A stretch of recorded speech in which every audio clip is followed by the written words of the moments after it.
We are seeing more cosmic entities and gods in the MCU as we enter phases 5 and 6. Some have been seen in human-like form. I have seen everything. Some have been depicted as totems or statues, and some we have yet to meet. Just curious about something. That being said, here are the strongest cosmic entities that we will see in the MCU's Multiverse Saga. Now I know what you're thinking. Please, Marvel gods, please, no more Phoenix stories in live-action movies. And while you may feel that way, most mutants are now canon in the MCU. I know, right? With Wolverine and Deadpool on their way. Hi. The X-Men are inevitable for the MCU as well. One of the OG X-Men is, of course, Jean Grey, who is the most famously known host of the Phoenix Force. So what is the Phoenix Force, you ask? She is a fiery and ancient cosmic entity that represents life that's not yet been born, duh. Although the Phoenix Force is not exclusively tied down to bonding with mutants, she does prefer Omega-level psychics, as they are best suited to harness her unbridled powers. With the MCU exploring the vastness of space and the universe, it is only a matter of time before somebody, somewhere, encounters the Phoenix Force. KHONSHU is a member of the Ennead, the race of gods worshipped by the ancient Egyptians. As the god of the moon, KHONSHU has empowered countless champions throughout history, transforming any individual avatar into what is known as the Moon Knight. As my fist of vengeance. Although KHONSHU is a cosmic deity and has shown the ability to steal and manipulate incredible power in the comics, he is, unfortunately, incapable of physically entering the earthly plane. To his detriment, KHONSHU is somewhat petty and vengeful, and is prone to not only making impulsive mistakes, but is also susceptible to being tempted or tricked. Because of this, KHONSHU snags an earlier slot on our list, though it should be noted he is no slouch by any means.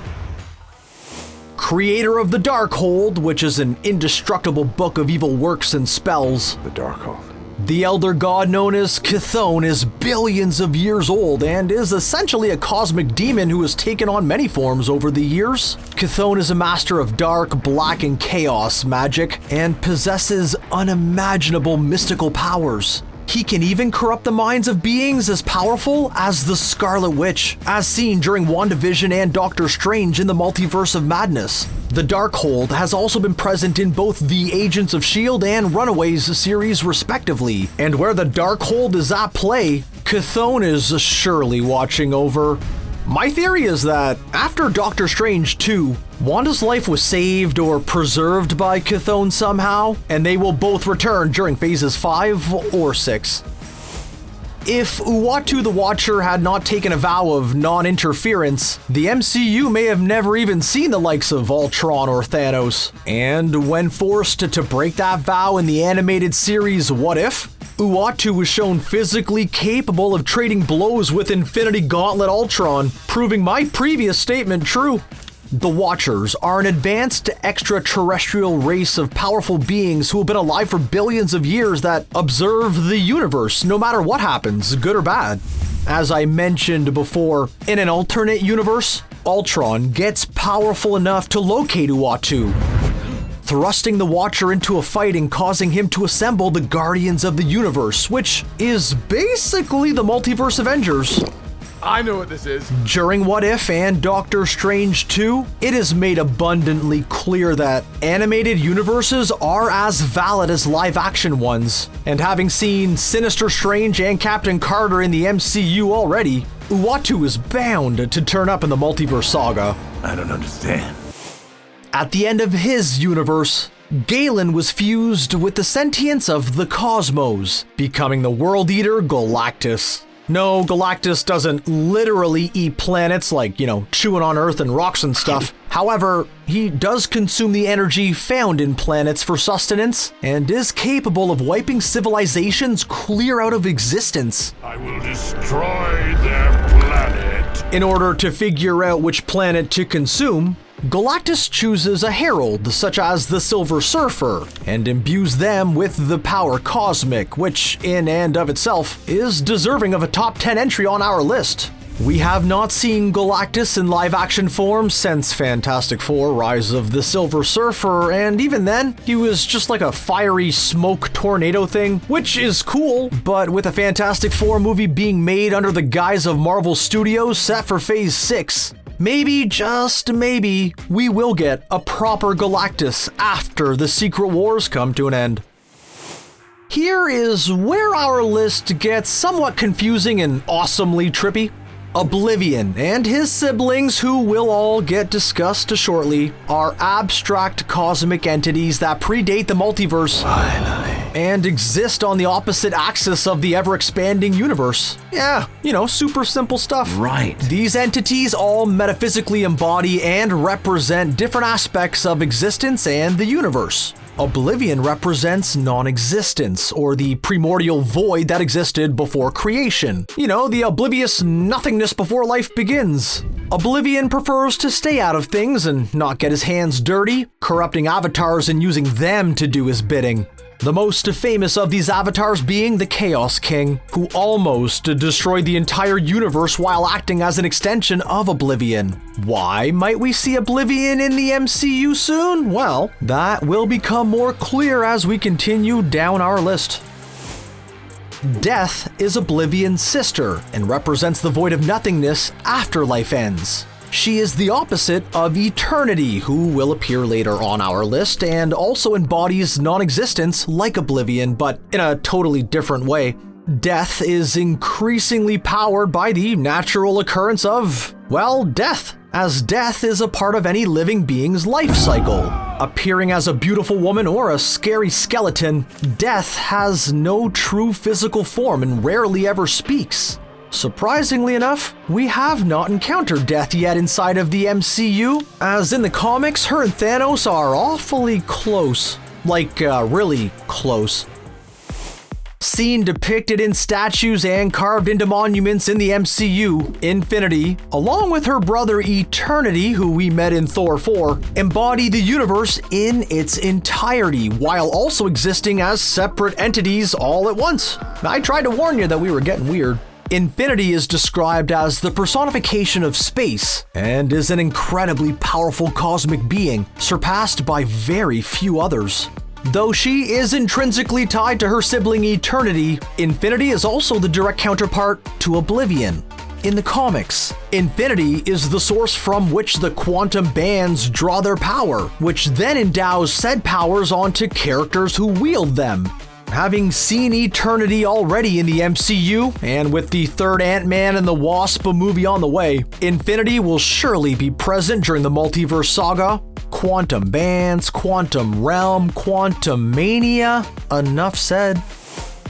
The personification of time, Eternity, is the bodiless embodiment of the universe as we know it, along with his sister Infinity. Eternity is the first of this primordial cosmic family tree to actually be seen by one of the Avengers in the MCU. Go, stop! Gore the God Butcher believed that he would be granted a wish upon reaching the gates of Eternity, which was sort of true. Eternity resurrected and imparted some of his divine power upon Gore's fallen daughter, rendering her partially one of his children as well. Eternity and his siblings possess unlimited ability when manipulating time, space, matter, energy, magic, and even reality. Although Eternity is the most powerful cosmic being that we have directly witnessed in the MCU thus far, he is still not the most powerful cosmic god that exists. Eternity has been busy. And when I say busy, I mean like squirrel in a nut factory busy, spawning, for lack of a better word, several all-powerful and nigh omnipotent children that represent a multitude of other aspects that make up the entirety of the universe. Eternity's children's names are as follows: Empathy, Eulogy, Expediency, Entropy, Epiphany, Enmity, Eon, who was killed and replaced by Epoch, Explosion, Gravitation, Now, and Then. 12 children, 12 aspects of reality, all stemming from one cosmic god. And that's just the ones that we know about. Individually, the Children of Eternity are probably pound for pound weaker than their dad, aunts, and uncle, if that even makes sense, but when discussing them all as one family unit, this dozen of deities deserves a respectable spot on this list. Love. Love is in the air, and she's wielding a cosmic battle axe. What did you do? Oh yeah. Love is a unique character created for the MCU and is not only the biological daughter of Gore, but was reborn and empowered by eternity and then adopted and trained by Thor. This is one kick-ass little girl who was not only gifted Stormbreaker, but can wield it like a pro as well. Love will no doubt appear a bunch during the Multiverse Saga, and considering who her 3 dads are, Love has the potential to become the strongest character in Marvel history. Yeah, just like the emotion in real life, huh? Am I right? I'm wearing them. Here is where the debates and the arguments will stem from in our comments section, as the top 4 entries on our list are a toss-up, depending on who you ask. The Living Tribunal is the personification of multiversal law and is the representative for who is the number 1 entry on our list. Holding the highest authority in the multiverse, the Tribunal is a powerful cosmic entity older than the universe itself. The Tribunal lives in the form of a humanoid with 3 faces representing equity, vengeance, and necessity respectively. I beg your pardon. Their purpose is to safeguard the multiverse from imbalances and deliver the final judgment on all matters regarding the sanctity of time and space. Kang the Conqueror will no doubt have to face the Living Tribunal at one point or another during the Multiverse Saga. Perhaps this is why we saw the Tribunal watching over Doctor Strange and America Chavez as they traveled across the multiverse. The Beyonders and the Beyonder are from beyond the multiverse. You exist to destroy things. And the latter specifically is directly responsible for the secret wars that have taken place in the comics. Avengers! Avengers Secret Wars is slated for Phase 6 of the MCU, and that means the Beyonder is on his way also. Which is terrifying to think about, considering the Avengers haven't even fought Kang and his dynasty yet. Often argued as the most powerful character in all of Marvel, the Beyonder has been retconned and depowered in the past, sparking debates as to whether or not he really is the strongest. The Avengers must die. Regardless, the Beyonder has been shown capable of destroying the Living Tribunal, destroying and manipulating universes, and creating and ending all of existence. And yet, he is still not number 1 on our list. Wow. The one below all is the Dark Side, and is part of the number 1 entry on our list, who I'm sure you've all guessed by now. The one below all is responsible for all of death and destruction and represents all that is evil and dark. Not the devil, but the other and inevitable side of what we interpret as God, that nobody likes to think or talk about. Although the one below has mostly appeared in Hulk comics, the MCU is beginning to explore themes of the underworld and the afterlife. With the mentions of Chthon, use of the Darkhold, and Mephisto rumored to appear in the Ironheart series, perhaps the one below will show up, or down I suppose, in the MCU sooner rather than later. Number 1, chosen one, only one. The one above all is God. Much more than some bodiless aspect or cosmic entity, and far beyond the Beyonders lies who is truly the utmost powerful being in all of Marvel as we know it. The one above all is responsible for all of life and creation, and represents all that is good. As mentioned in our previous entry, the MCU is introducing more themes of the afterlife, including Valhalla, which is essentially heaven for Asgardians. The potential end of the universe is looming in the near future of the MCU, with threats like Kang and possibly the Beyonder on their way. I'm going to crush you. Because of this, perhaps we will see a confrontation with the one above all in the Multiverse Saga.